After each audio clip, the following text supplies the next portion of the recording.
안녕하세요. 저는 서울에 살고 있는 30대 이혼 여성입니다. 얼마 전 심장이 벌렁거릴 만큼 큰일을 겪었는데요. 혼자 묻어두기엔 악몽 같은 그 기억들이 너무 오래 갈 것 같아서 사연으로 올려볼까 해요.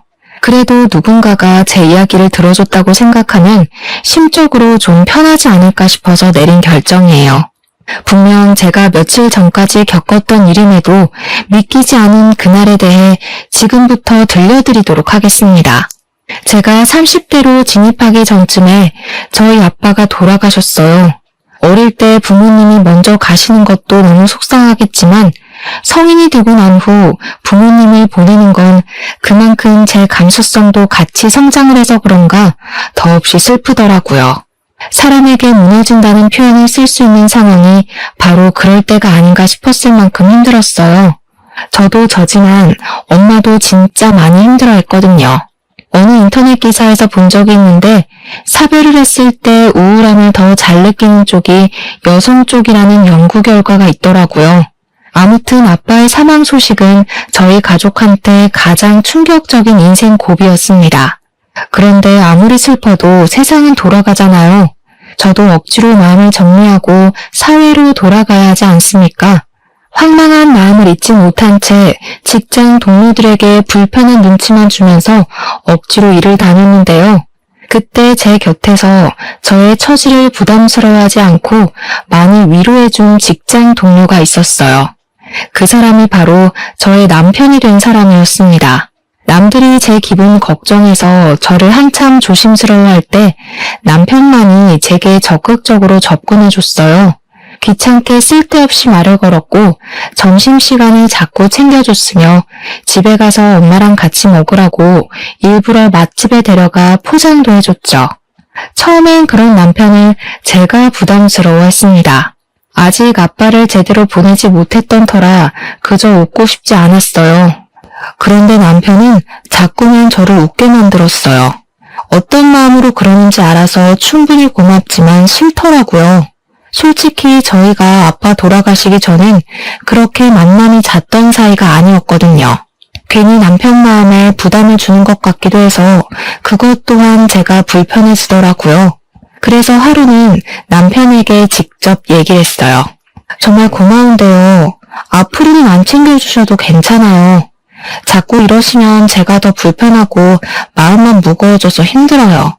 솔직히 남편의 위로가 힘들다는 건 거짓말이었습니다. 저를 그만큼 위로해주려는 사람이 있다는 게 고마워서 불편했을 뿐 딱 그거였지 당연히 좋았어요.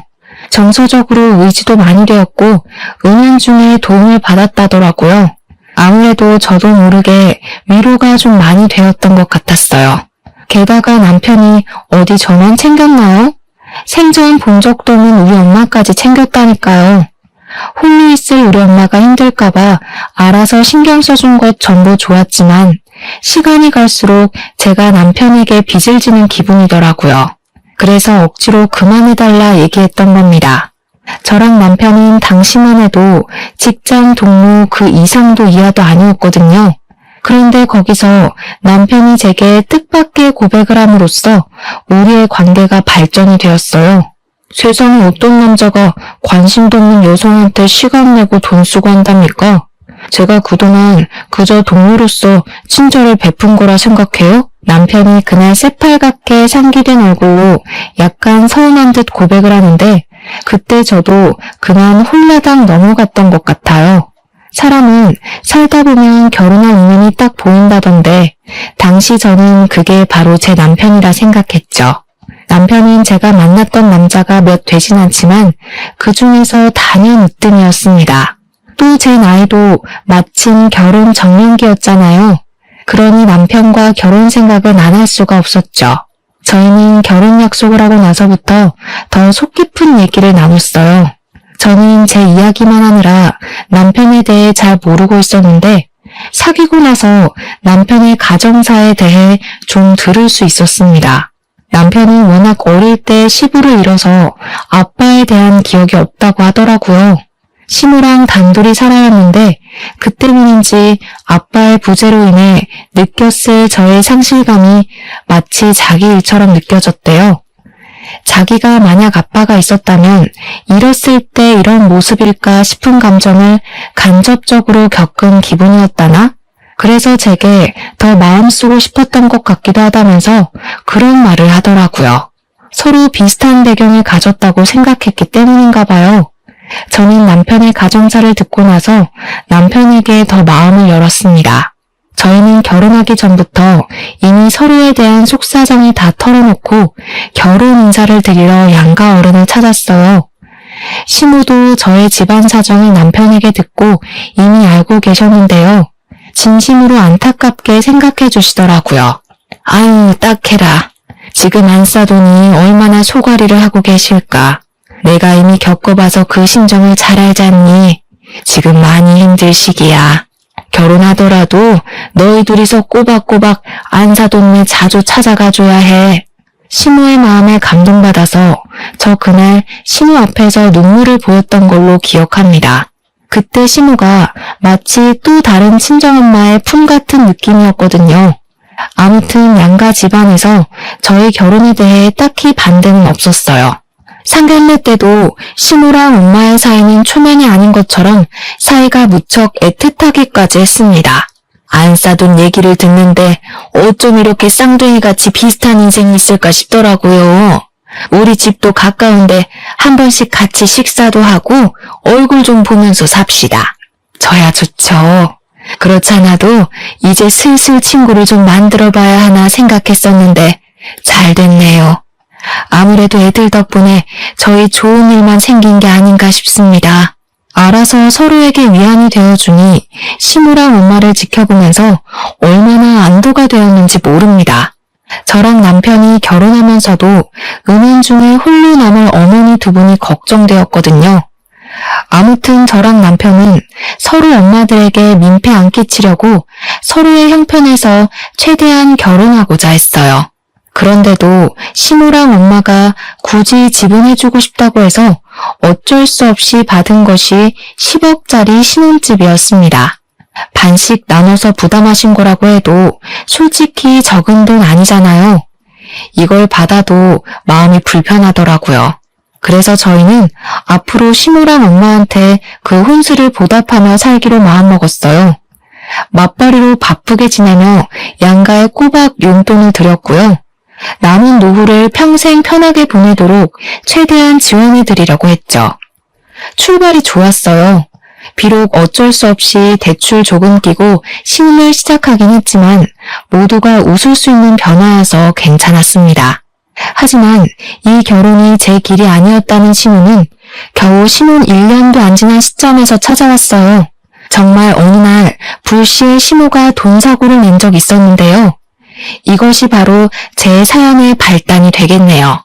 잠자리에 들기 전에 제게 말했습니다. 남편이 조심스럽기도 하고 망설이기도 해서 심상치 않은 일이라는 건 듣기 전부터 짐작하긴 했었어요. 엄마가 쓸데없이 개하는 사람 말 믿고 웬 건물에 투자를 했나 봐. 오늘 낮에 홀라당 날리는 바람에 지금 알아놓으셨어. 뭐? 갑자기 투자는 무슨 투자? 어머님이 그런 걸 왜 해? 그런 건 남의 말 듣고 함부로 하는 게 아닌데 왜 우리한테 물어보지도 않고 그러셨대? 잘 알지도 못하시면서. 개하는 사람이 확실하다 했으니 믿은 거겠지. 아, 나도 모르겠어. 안 그래도 오늘 반차 내고 하루 종일 엄마랑 싸우느라 기운 빠진다. 5천만 원이나 날렸다는데 당장 5천만 원을 어디서 구하냐는 게 문제야. 저랑 남편은 앞서 말씀드렸다시피 빠듯하게 털어서 시작한 결혼이라 목돈이 없었어요. 그건 저희 부부뿐만이 아니었습니다. 저희 결혼 때문에 친정도 그랬고 시댁도 그랬어요. 당연히 시모는 우리 신혼집 해줬던 것 때문에 형편이 여의치 않았을 거란 말이죠. 그래서 어머님은 돈이 어디서 났길래 5천만 원이나 투자를 하신 건데? 어떻게 하면 5천만 원이 덜컥 생겨? 혹시 모아둔 돈이 따로 있으셨던 거야? 그랬다면 내가 이렇게 걱정하지도 않았어. 그냥 아까워하고 말았지. 엄마 대출 받아서 했대. 집 담보 잡아서. 대출이라니 더 골치가 아팠습니다. 없는 사정에 욕심냈다가 지금 배때기 터졌다는 얘기 아닙니까? 이거 정말 막막한 상황이었습니다. 그렇다고 그 5천만 원 빚 막고자 우리 쪽에서 또 대출을 받기엔 곤란했어요. 이미 우리가 혼수한다고 약간의 대출 끼고 있어서 더는 신용에 위험할 수 있었거든요. 이래저래 방법을 생각하던 저는 차라리 신혼집을 더 싼 곳으로 옮길까 거기까지 염두에 둘 수밖에 없었습니다. 때마침 저도 모르는 사이 제 눈치를 보고 있던 남편이 엄청 조심스럽게 꺼낸 얘기가 있었는데요. 사실 방법이 아예 없진 않잖아. 그러지 말고 장모님한테 좀 빌리면 안 될까? 어차피 장모님은 돈 여유 좀 있으시니까 우리가 빌렸다가 차차 갚기만 하면 서로 피해보는 일 없을 것 같은데. 저희 집은 아빠가 돌아가시고 나서 물려받은 재산이 좀 있었는데요. 그걸 남편이 모르지 않거든요. 그런데 저도 생각 못하고 있었던 친정의 재산을 남편이 먼저 얘기를 하니까 기분이 좀 이상했습니다. 뭔가 남편의 해결책은 애당초 친정의 재산밖에 없었던 것 같은 느낌이라 기분 나빴어요. 안 돼. 우리 엄마 고혈압 지병이 있어서 몸 안 좋은데 괜히 지방 문제로 스트레스 받게 하기 싫어. 우리도 문제도 아니고 어머니 문제 때문에 일어난 사고잖아. 괜히 관련 없는 엄마까지 끼어들게 하고 싶진 않아. 그러자 남편이 그럼 무슨 방법이 있냐고 약간 신경질을 내더라고요. 그 모습을 보면서 저는 좀 확신이 들었어요. 남편의 머릿속엔 시누의 문제를 오직 친정의 재산으로만 메꿀 생각밖에 없다는 것을요. 이것이 저의 잘못인가요? 저 때문에 이사달이 난 게 아닌데 친정 돈 못 쓰게 한다고 신경질 내는 남편의 태도가 어이없지 않습니까? 왜 다짜고짜 성질이냐고 했더니 남편은 그저 자기 엄마가 우리 신혼집 해준다고 없는 돈 다 끌어모아서 우리 퍼다 줬는데 5천만 원도 못 해주냐고 따지는 거 아니겠습니까? 그럼 우리 엄마는 돈이 차고 넘쳐서 마음껏 퍼다 줘도 된다는 거야? 우리 엄마 돈을 왜 당신이 마음대로 결정하라고 하는데? 그러니까 물어만 보자는 거잖아. 장모님이 싫다고 하면 나도 더는 안 물어보지. 물어보는 게 그냥 돈 받는 거나 마찬가지인 거야. 우리 엄마 성격에 우리 부탁을 거절할 것 같아? 아무튼 엄마는 절대 안 돼. 솔직히 어머님이 친 사고를 왜 우리 엄마 돈으로 해결해야 되는지 이해를 못하겠어. 저도 결국 짜증으로 받아치고 말았어요. 그러니 남편이 끝내 저한테 토라져 버리더군요. 그날 이후 아침도 안 먹고 출근했고 저한테 말도 안 걸었습니다. 왜 이렇게 초등학생같이 구는 건지 저도 받아주기 피곤하여 그저 무시해버렸네요. 그러나 무작정 남편의 말을 거절했을 뿐 제게 좋은 수가 있었던 게 아니라서 여전히 근심거리였습니다. 그렇잖아도 심란한데 어느 순간부턴 시모까지 전화와서 저한테 하소연하기 시작했어요. 내가 정신이 나갔지. 좀 더 잘 살아보려고 욕심을 부렸던 게 그만 이렇게 됐네. 늙은 내가 무식하기만 하지 뭘 한다고 그랬을까. 내가 그냥 빨리 죽어버렸어야 했어. 괜히 너희들 사는데 발목이나 잡았네. 시모는 거의 매일 전화를 해서 죽는 소리를 했는데요. 갈수록 자책의 강도도 심해졌어요. 언제는 수화기에 대고 울기까지 하던데 이대로 가다가 정말 혼자서 무슨 일이라도 저지를 수 있을 것 같더라고요. 매번 죽고 싶다, 죽어야겠다 하는데 제가 그런 생각이 안 들겠습니까? 근데요, 시모가 걱정이 되긴 했지만 한편으론 약간 짜증도 났어요. 시모가 남편도 아닌 제게 더 많이 전화를 하는 게 아무래도 시모 또한 저희 친정에 손 벌리고 싶어서 이러는 건가 싶었거든요. 물론 이건 엄연히 제 추측이라서 시모한테 대놓고 티를 내진 않았습니다. 그러나 깨름칙한 마음이 계속 남아있었어도 남편과 시모 또한 저의 가족이잖아요. 그들의 곤란한 사정은 곧 제 사정과도 같으니 계속 모른 채 하는 것도 한계가 있었습니다. 결국엔 엄마한테 부탁하는 방법뿐인 거다 생각하던 찰나 어느 날 갑자기 남편이 밝은 얼굴로 귀가하는 걸 보았어요. 눈에 띄게 달라진 안색에 물어보지 않을 수가 없었는데요. 맨날 제가 묻는 말을 씹기 바쁘더니 이번에 좋은 일 있냐고 묻는 물음에는 시모의 돈 문제를 잘 해결했다면서 대답해 주더라고요. 정말? 안 그래도 그 얘기 때문에 당신이랑 다시 한번 얘기해 보려고 했는데 어떻게 해결했어? 혹시 사채라던가 담보라던가 나쁜 방법 쓴 거 아니지? 네가 두 눈 뜨고 지켜보는데 그런 걸 내가 몰래 할 수 있을 리가 있었겠냐? 아무튼 더 이상 엄마 돈에 대해선 신경 안 써도 돼. 동창 친구한테 차용증 써주고 빌렸거든. 사업 성공한 동창이 마침 있어서. 뭐? 그 친구한텐 또 언제 갚을 줄 알고. 그 친구랑은 신용 확실한 관계 맞아? 무슨 동창인데? 나도 아는 사람인 거야? 그만 좀 캐물어. 어차피 당신 모르는 사람이고 이미 다 끝난 얘기야. 급한 불 먼저 끄는 게 중요하니까 어쩔 수 없잖아. 두 손 놓고 있다가 손가락만 빨 거야? 남편의 말도 물론 일리가 있었습니다. 그런데 묘하게 남편이 더는 제가 질문하지 못하도록 입을 막으려는 것 같은 태도를 보이는 것 같더라고요. 제가 조금만 더 깊게 물으면 그만 대답을 피하려고만 했습니다. 그러다가 나중엔 자기 못 믿어서 그러는 거냐고 약간 신경질을 내기도 했죠. 괜히 싸움으로 번질까봐 저도 그만하고 말았어요. 일단은 남편 말대로 급한 불은 끌 수 있었습니다. 그 이후로 시모도 더 이상 죽는 소리를 안 했고 시간 지날수록 남편과도 관계가 원만해졌거든요. 오히려 돈 문제가 터지기 전보다 더 좋은 사이가 된 것 같기도 했습니다. 어쨌든 숨통이 트여서 좋았어요. 그동안 저도 시모랑 남편이 주는 은근한 스트레스 때문에 일상생활이 힘들었거든요. 남편이 친구한테 돈을 빌렸다는 것이 마음에 걸렸으나 그래도 확실히 기분은 편했습니다. 그래서 한동안 신경 못 써줬던 친정엄마를 들여다볼 여유도 생겼어요. 괜히 엄마한테 불똥 튈까봐 돈 문제로 예민할 땐 엄마를 잘 만나지 않았거든요.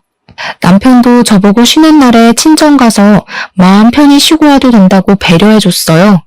제가 제 실수도 아닌 일에 마음 고생한 걸 이해해주면서 미안했다고도 하더라고요.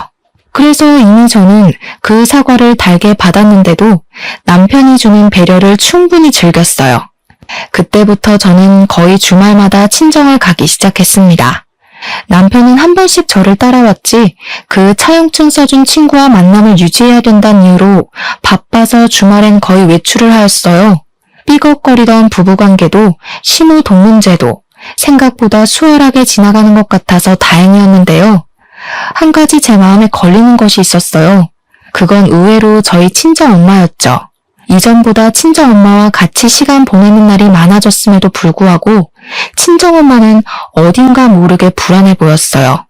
어느 날은 엄마가 저한테 뜬금없이 남편과의 관계를 묻더라고요. 요즘 박서방이랑은 문제없이 잘 지내고 있는 거지? 너한테 무리한 요구하는 거 없고? 무리한 요구? 그런 게 있을 리가 있나? 당연히 괜찮지. 오히려 남편이 잘해줘. 갑자기 그런 걸 왜 묻는데? 그래? 아니다. 잘 지내는 거면 됐어. 엄마는 우리 딸이 엄마 없는 세상에서도 쭉 행복했으면 좋겠거든. 그러려면 박서방 역할이 중요하니깐. 엄마는 나이 드니까 별 생각이 다 든다면서 신경 쓰지 말라고 했으나 확실히 그간 제가 봐왔던 엄마의 모습과 달라서 걱정을 안 할 수가 없었습니다. 그렇게 시간이 더 지날수록 엄마는 이유 없이 안색이 안 좋아져 갔어요. 근데 저는 그게 단순히 건강 문제인 줄 알았습니다. 엄마에게 더 좋은 걸 먹이고 병원에 잘 데려가기만 했죠. 그럼에도 엄마에게서 별다른 차도가 없어 보여 혹시 심리적 문제인가 싶었어요. 아빠가 돌아가신 것이 여전히 엄마를 힘들게 하고 있기 때문일지도 모른다는 생각이 들었습니다. 마침 그 시점에 시모가 저한테 전화와서는 친정엄마가 뭘 좋아하냐, 반찬이나 좋아하는 여행지 등을 묻기 시작했는데요. 시댁이랑 친정이 그리 멀지 않다고 말씀드렸잖아요. 결혼 전에도 시모랑 저희 엄마가 서로 잘 지내보자 했기 때문에 그래서 시모가 그런 걸 묻는 줄 알았습니다. 그 사실을 잠깐 잊고 있었는데 참 잘 되었다고 생각했어요. 엄마도 매번 친구 없이 혼자 지내셔서 시모랑 같이 어울리면 좋을 것 같더라고요. 시기적절하게 시모가 그런 제안을 줘서 얼마나 감사했는지 모릅니다. 그래서 저는 시모한테 챙겨줘서 고맙다는 말까지 하면서 정보를 알려주었어요. 엄마랑 시모는 따로 제게 연락하는 것 없이 알아서 왕래를 하며 지내는 것 같았습니다. 그리고 어느 날이었죠. 시모가 엄마랑 나들이 가고 싶다고 친히 도시락까지 준비해 친정 간 적 있었어요. 도시락 재료 사는 건 제가 도와드렸고 나들이 떠나기 전날엔 시모랑 담소를 나누며 재료 손질도 같이 했었습니다. 두 분이서 나들이 가기로 한 당일 저는 엄마한테 연락해서 조심히 다녀오라고 인사를 했어요. 엄마의 목소리가 그렇게 썩 좋은 건 아니었지만 그래도 저랑 시모가 같이 노력하고 있으니 차근차근 좋아질 것이라 믿어 의심치 않았습니다. 그런데 당황스럽게도 그날 하루 종일 엄마와 연락이 두절되었어요. 저희 엄마는 새벽에도 제 전화면 거두절미하고 무조건 받는 사람이거든요. 근데 잘 시간도 아닌 저녁에 연락 두절인 게 너무 이상하더라고요. 시모도 나들이 다녀왔다는 연락 한 통이 없었는데 시모까지 연락 안 되다가 겨우 저녁에 연락이 닿았거든요. 어머님, 혹시 집에 몇 시쯤 들어가셨어요? 저희 엄마가 연락이 안 돼서 그러는데 나들이 헤어지고 바로 집에 가신 거 맞죠? 아, 그럼 내가 안 사돈을 집까지 데려다 줬는걸. 근데 오랜만에 움직여서 그런지 계속 피곤하고 잠이 온다 하긴 하더라. 아무래도 자고 있어서 전화 못 받는 것 같은데? 시모는 괜히 잠든 사람 깨우지 말고 내일 다시 전화해보라고 안심시켜 주었습니다. 자기가 분명 집에 들어가서 이불 펴는 것까지 봤다면서 제 불안한 마음을 계속 달래주었어요. 전화를 끊고 나니 남편까지 저더러 너무 걱정이 심하다고 말하길래 그런가 싶어서 그냥 잠자리에 누웠거든요. 그런데 아무래도 신경이 쓰여서 잠이 안 오더라고요. 혹시라도 엄마가 아빠 따라가 버릴까봐 그 불안감이 저를 무섭게 만들었어요. 결국엔 그 새벽에 저 혼자 차를 타고 친정집을 찾아갔습니다. 혹시 엄마가 자고 있을까 싶어서 조심스레 들어갔어요. 그런데 당황스럽게도 엄마가 방에 없더라고요.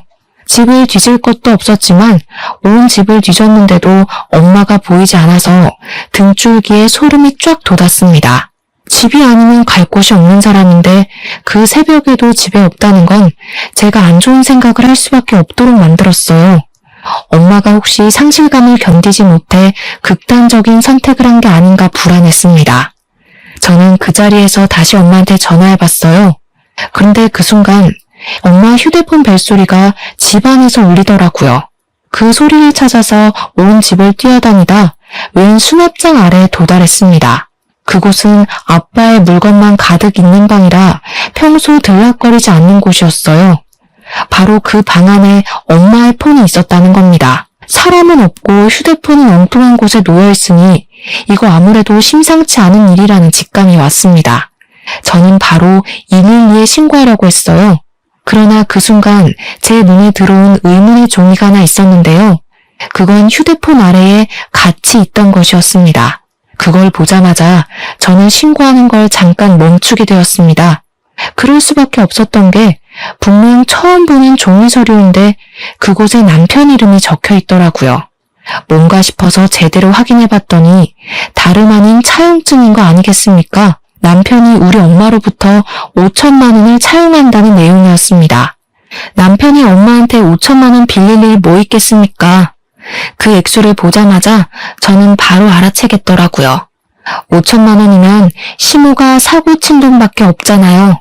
남편이 차용증을 쓰고 친구한테 빌렸다는 그 5천만 원이 사실은 출처가 엄마일 수도 있다는 얘기였어요. 저는 그 짧은 순간 상황 파악하느라 머리통 엄청 굴렸습니다. 그러니까 제 예상이 맞는다면 남편이 저 몰래 결국 엄마를 찾아와서 5천만 원만 빌려달라고 한 거였고 친구한테 빌렸다는 건 순 거짓말이라는 거 아닙니까? 그렇다면 그들이 돈 문제 터지기 전보다 제게 더 잘했던 이유가 이것 때문이었을 수도 있겠다 싶었어요. 아니, 그게 맞는 것 같았어요. 갑자기 친정엄마한테 그리 잘해주고 챙겨주고 했던 것도 친정엄마한테 돈을 뜯어갔기 때문이었고요. 그리고 이 사실은 엄마도 알고 있는 듯 했습니다. 지난날 엄마가 저더러 남편과 사이 괜찮냐고 물었던 것도 부부끼리 사이만 괜찮다면 됐다고 한 것도 다 이런 이유가 전제로 깔려 있었기 때문이었어요. 그 차용증 하나 때문에 저만 몰랐던 모든 실마리가 풀려버린 셈이었습니다. 엄마가 휴대폰 밑에 차용증을 같이 두고 외출을 했다는 건 제가 언제 한번 집에 찾아올 거란 걸 알고 취했던 행동 같았고 이러한 실체를 제가 알길 바랬던 것 같았어요. 저는 정말 아무것도 몰랐어요. 그저 남편과 시모에게 감사한 마음으로 살았던 그동안의 시간이 후회스러웠습니다. 우선 엄마가 무사한 게 먼저였으니 일단 112에 전화해서 우리 엄마를 실종 신고했습니다. 저는 이 주제넘는 두 사람의 악행을 절대 용서하고 싶지 않았어요. 그래서 당장 집으로 돌아가 자빠져 자고 있는 남편의 등짝을 풀스윙을 날렸습니다. 화들짝 놀라서 일어나는 남편한테 차용증을 들이밀면서 대놓고 따졌죠. 당신 이거 뭐야? 친구한테 빌렸다는 5천만 원, 우리 엄마한테 빌린 돈이었어? 왜 차용증이 우리 엄마 집에서 나오는데? 그걸 또 어떡해. 뭐 그랬다 어쩔래. 어차피 차용증 쓴 거 보면 몰라? 떼먹는 거 아니고 다 갚을 거란 뜻이잖아. 별것도 아닌 걸로 사람 잠 깨우고 난리야. 별것도 아니라고? 이 쓰레기 새끼야. 내가 우리 엄마 건들지 말라고 했지. 그리고 우리 엄마 집에 있다면서 왜 거짓말했어? 설마 우리 엄마한테 해코지한 거야? 얘가 완전 생사람 잡네. 장모님이 어디 있는지는 나도 몰라. 따질 거면 우리 엄마한테 가서 따지든가. 남편은 오히려 적반하장 태도로 나왔습니다. 그리고 자기만 아니면 상관없는 건지 그저 친정엄마 행방은 시모가 알 거라고 쐐기를 박아주더군요. 분명 두 사람은 저한테 친정엄마가 일찍 잠들었다고 했단 말이죠. 근데 이제 와서 말을 바꾸는 게 정말 어이없더라고요. 만약 어머님이 우리 엄마한테 무슨 짓 한 거면 나 그냥 안 넘어가. 가족이고 뭐고 법적으로 문제되는 거 있으면 다 고소할 거야. 저는 그대로 집을 나와서 친정으로 돌아갔습니다. 경찰한테서 엄마의 소식이 오기를 밤새 기다렸어요. 이 문제는 당연히 다음날 남편을 통해서 시모 귀에도 들어갔는데요. 뻔뻔하게도 시모가 저한테 전화를 하더라고요. 얼굴 보고 얘기하자길래 일단 시모 집을 찾아갔습니다. 어머님은 우리 엄마 어디 계신지 알고 있죠? 저희 엄마 어디 한 군데라도 잘못되면 어머님 가만 안 둘 거예요. 시모 집에 가자마자 인사도 안 하고 소리를 질렀더니 시모가 당황하더라고요.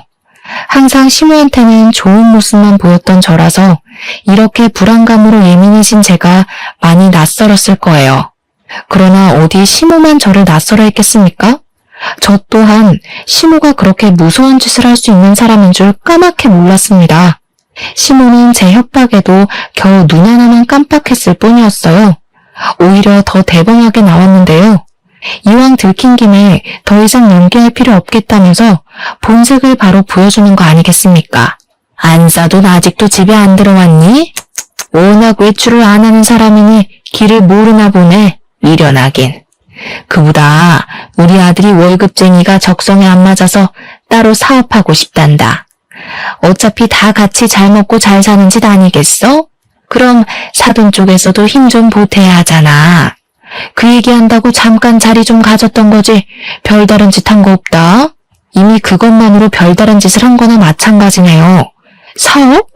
대체 우리 엄마 돈으로 어디까지 생각하고 계셨던 거예요? 이럴 거면 차라리 신혼집으로 5억을 대주지 말지 그랬어요. 그 돈으로 하고 싶은 거 하고 살면 될 것이지 왜 이제 와서 남의 돈을 눈독 들여요? 남의 돈이라니? 네 엄마 그 많은 재산 죽을 때 안고 간다니? 죽으면 다 내 아들 손에도 들어올 돈 아니야. 그럼 내 돈이기도 한 거지. 따지고 보면 다 한 주머니인 거라고. 개소리도 참 신박하게 하시네요. 미친 소리 그만하고 엄마한테서 가져간 돈 당장 내놓으시죠? 저 2번 기회 안 줘요. 말로 곱게 부탁하는 건 이번이 끝입니다. 변호사라도 사게? 아무리 전문가여봤자 이미 인감 찍힌 서류를 어찌 처리하겠어. 날고 기어봤자 네 엄마가 이미 집문서는 우리한테 넘겼다. 여기 도장 보이지? 남편이 사업한다는 소리도 어이가 없는 상황에 시모가 보여주는 집 명의 변경서는 정말 할 말 잃게 만들었습니다. 시모가 가리키는 인간 부분을 보니 진짜 도장이 찍혀 있더라고요. 너 엄마가 아주 딸 일이라면 못하는 게 없으신 분이더구나. 나를 위해서라고 하니까 의심도 안 하고 바로 도장 찍더라고. 참 좋은 엄마를 뒀어. 시모랑 남편은 우리 엄마한테서 5천만 원을 가져간 걸로 모자라 집까지 뜯어갔습니다. 가장 소중한 관계가 될 거라 생각했던 사람들에게 배신을 당하니 정말 머리가 새하얘지더라고요. 아무 말 못하고 있는 그 상황에서 마침 경찰한테 연락이 왔는데요. 달동네 공가에서 엄마가 발견됐다는 연락이었어요. 경찰이 데리고 있다길래 일단 급하게 전화 끊고 시무를 돌아섰습니다. 대신 집을 나가기 전에 한마디를 남겼죠. 두 사람이 저랑 엄마를 가족으로 안 보는 것 같으니까 저도 더 이상 두 사람을 봐줄 필요 없겠네요. 지금까지 그랬던 것처럼 실컷 낄낄거리고 계세요. 도둑놈 새끼들이 가져갈 돈은 한 푼도 없을 거라 조만간 펑펑 울게 될 테니까. 사실 저도 확실히 그들을 도둑놈으로 몰아서 법적 처벌을 요구할 수 있을진 확신하지 못했습니다. 믿을 구석이 어디에도 없었지만 일단은 시무한테 지기 싫어서 겁을 줬던 거예요. 저랑 엄마가 쏘가리 한 것만큼 시무도 심기 불편하길 바랬으니까요. 저는 얼른 엄마가 있다는 경찰서로 달려갔습니다. 다행히도 엄마는 무사했어요. 다시는 엄마를 볼 수 없을까봐 얼마나 무서웠는지 모릅니다. 저는 엄마를 보자마자 제가 알고 있는 모든 사실을 물어봤어요.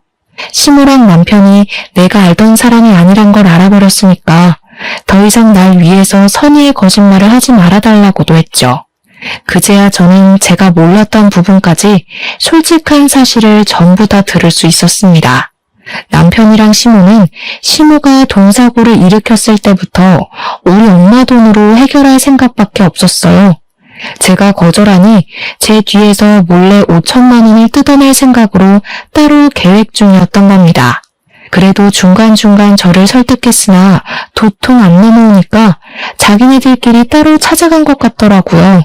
동정심이 약한 우리 엄마를 알고서 두 사람이 그렇게 작전을 펼쳤다고 했습니다. 엄마는 굳이 차용증을 쓰지 않고도 5천만 원을 빌려줄 생각이었대요. 근데 남편이 엄마에게 신뢰를 사기 위해서 써줬나 봐요. 그리고 그건 바로 또 돈을 빌리기 위한 밑밥이었던 거죠.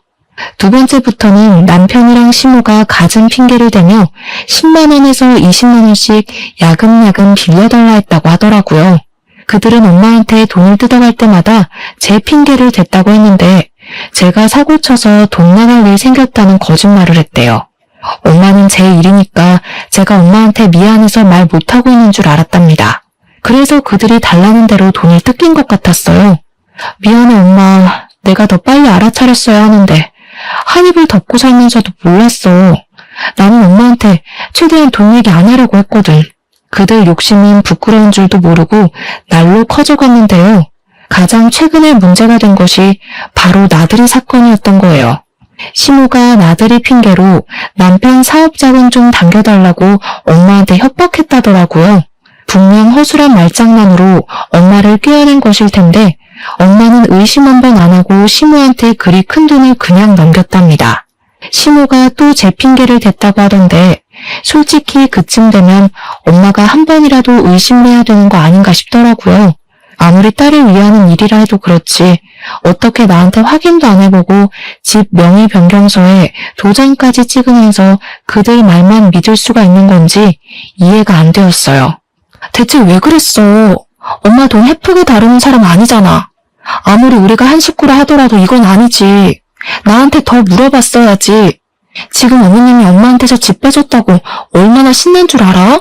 뭐가 이상하다는 생각 전혀 안 해봤어? 왜 안 했겠어. 걱정 마, 딸. 엄마도 너한테 피해갈지 정도는 구분할 줄 알아. 당연히 그 사람들이 무슨 생각으로 언제부터 변심했는지 다 알았지. 엄마의 말을 듣고 나니 오히려 혼란스러워서 더 이해가 안 되었습니다. 엄마가 하는 말은 그 두 사람 속셈이 뭔 줄 알면서도 돈을 공짜로 내줬다는 소리잖아요. 대체 왜? 제 머릿속이 정리되지 않고 있다는 걸 엄마가 눈치챘는지 엄마는 제 앞으로 도장 하나를 건넸어요. 그건 엄마 도장이 아니라 돌아가신 아빠 거였습니다. 아, 그걸 보니까 모든 게 이해되더군요. 이미 사망자인 인감을 받아봤자 시무가 가져간 증빙서류는 다 위조 서류가 될 게 뻔했어요. 게다가 덤으로 엄마를 협박한 짓거리가 경찰한테 걸리는 탓에 얼마든지 고소가 가능해져 버렸죠. 엄마의 진짜 속내를 알고 나서 저는 그대로 주저앉아 버렸어요. 혹시라도 엄마에게 더 큰 불행이 닥쳐서 엄마가 정말 남은 생을 버틸 수 없을까봐 얼마나 마음 졸였는지 모릅니다. 너무 다행이었죠. 이대로면 차용증 받은 5천만 원도 찾을 수 있었고 집도 무사한 데다가 야금야금 뺏겼던 돈은 위자료로 퉁칠 수 있으니 문제 없어졌습니다. 정말 10년 묵은 채증이 쑥 내려가더군요.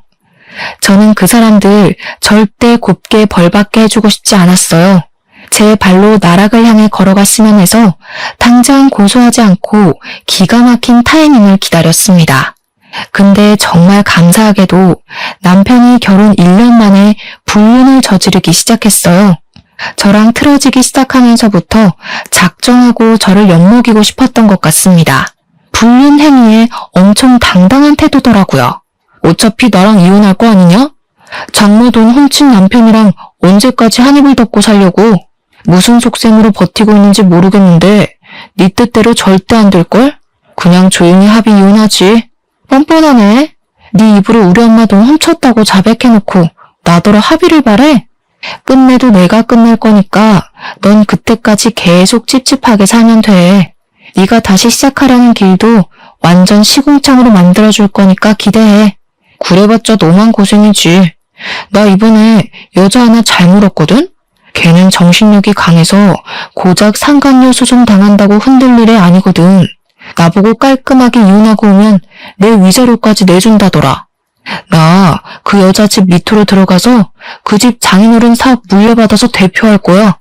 남편의 상간녀는 저보다 무려 10살이나 많은 노처녀였습니다. 남편이 돈에 눈이 멀었는지 그런 늙은 년한테 끔뻑 넘어가서는 자랑처럼 짓거려댔어요. 상간녀도 결혼하고 싶으니까 돈이 얼마가 들든 좀 해주기로 했나 보더라고요. 그것 때문인지 남편이 오히려 이혼하자고 당당하게 나오는 거 아니겠습니까? 기가 막혔어요. 사실 이혼하기에 시기가 아주 적절하긴 했습니다. 불륜 소송할 때 다른 고소장도 같이 제출하면 남편이랑 시모가 타격을 강하게 입을 거란 말이죠. 대신 남편이 이혼을 원하고 있는 태도는 좀 마음에 안 들었어요. 하지만 이대로 더 가다간 저까지 괴로운 진흙탕 싸움이 될 것 같아서 그만 끝내기로 했습니다. 저는 그동안 참아왔던 모든 감정을 담아서 이혼 소송을 시작했어요. 당연히 상간녀 소송과 정신적 손해배상도 청구했고요. 저희 엄마도 그들을 상대로 협박죄와 사문서 위조죄 등등 할 수 있는 건 다 신고해버렸습니다. 그리고 당연하게도 집안이 발칵 뒤집혔죠. 제가 친정으로 짐을 다 옮긴 날 시모가 친정집에 들이닥쳤는데요. 다짜고짜 저희 엄마에게 달려들어 머리채를 잡더라고요. 감히 나를 속인 걸로 모자라 고소를 해? 거짓말 친 거 곱게 넘어가 줬으면 고소는 하지 말아야지. 내가 당신한테 사기친 게 없는데 왜 고소를 해? 저는 깜짝 놀라서 시모의 머리채를 잡고 뒤로 당겨버렸습니다. 발라당 넘어지는 시모를 두고 대걸레를 들고 와 시모를 쿡쿡 찔렀어요. 나가 이 사기꾼아. 더 이상 우리 볼 일 없는 사이거든요? 당신이 무식해서 도장 주인도 못 알아본 주제에 누굴 탓하는 거예요? 당장 안 꺼지면 주거 침입으로 또 신고할 거야? 시모는 제 공격이 아팠는지 그대로 기어가 열린 문으로 나가버렸습니다. 닫힌 문 밖에서 상간녀 때문에 참는다고 소리치더군요.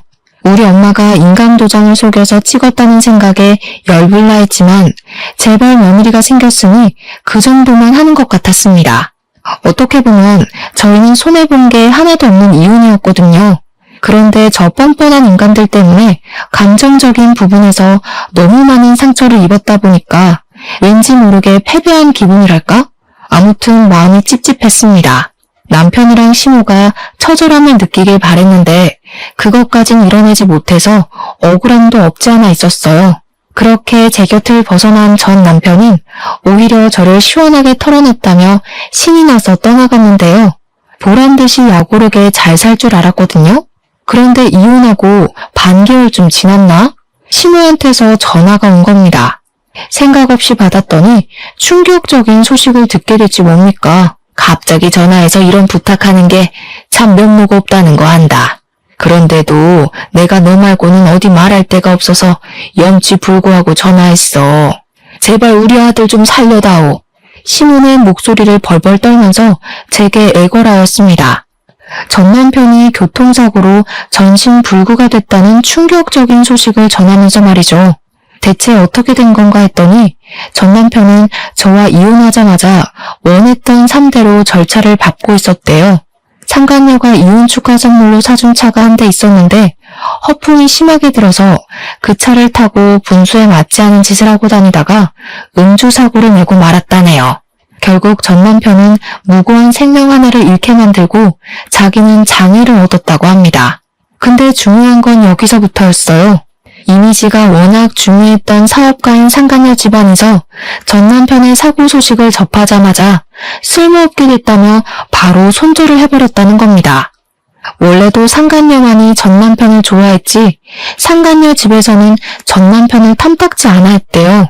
그런 상황에서 전 남편이 상간녀와 결혼하기도 전에 사고를 쳐버렸으니 집안보다 남자를 선택할 수는 없었던 상간녀가 전 남편을 버린 거래요. 그 바람에 시모가 평생 전 남편을 뒤치다꺼리해야 할 팔자가 되었다고 합니다. 그래서 저보고 어쩌라는 건지 시모가 원하는 대답을 주지 않고 끊어버렸더니 그 뒤로 시모가 우리 친정까지 찾아오더라고요. 주말 아침부터 오랜만에 짜증나는 사람을 보게 돼서 감정이 주체가 안 되더라고요. 시모가 자꾸 저한테 돈 좀 빌려달라고 하는데 그걸 제가 왜 빌려줘야 하나요? 옛날 정 같은 타령도 하더라고요. 도대체 저런 사람들은 정을 준 적도 없으면서 왜 아쉬울 때만 정을 찾는지 모르겠어요. 저는 긴 말하기 싫어서 손수 찬물을 받아와 시모 얼굴에 퍼부어 주었습니다. 제가 아줌마한테 줄 건 이것뿐이네요. 맹숭하셨으니 제발 속 차리고 똑바로 사세요. 영 급하면 차라리 혈육을 찾아가시던가요. 왜 자꾸 생판 남의 등만 처먹으려고 하시나 모르겠네. 한 번만 더 찾아오면 없는 형편에 벌금까지 물게 할 거예요? 그렇게 시모를 쫓아보낸 뒤로 그 두 사람이 어떻게 살고 있는지는 모르겠습니다. 아마 자기 식구들한테 돈 빌리고 다니지 않을까 싶어요. 다 분수에 맞지 않는 욕심을 낸 탓을 해야겠죠. 어쨌든 시모에게 찬물까지 부어주고 나니까 속은 시원하더라고요. 그 사람들 일단 불행해진 거잖아요. 천벌받은 거나 다름없는 거잖아요. 제가 바랬던 처절한 인생에 근접하게 된 것 같아서 이게 웬 떡인가 싶은 마음이 들더라고요. 세상에서 제일 괴로운 감정이 후회라고 생각하거든요. 그 사람들은 아마 죽기 직전까지 후회하면서 살다가 허송세월 보내지 않을까요? 그것만으로 저는 만족합니다. 결혼해봤으니까 2번은 안 하려고요. 앞으로는 저희 친정엄마와 둘이서만 즐겁게 놀아보려 합니다. 제 사연 들어주셔서 감사드려요. 다들 같이 행복하셨으면 좋겠습니다.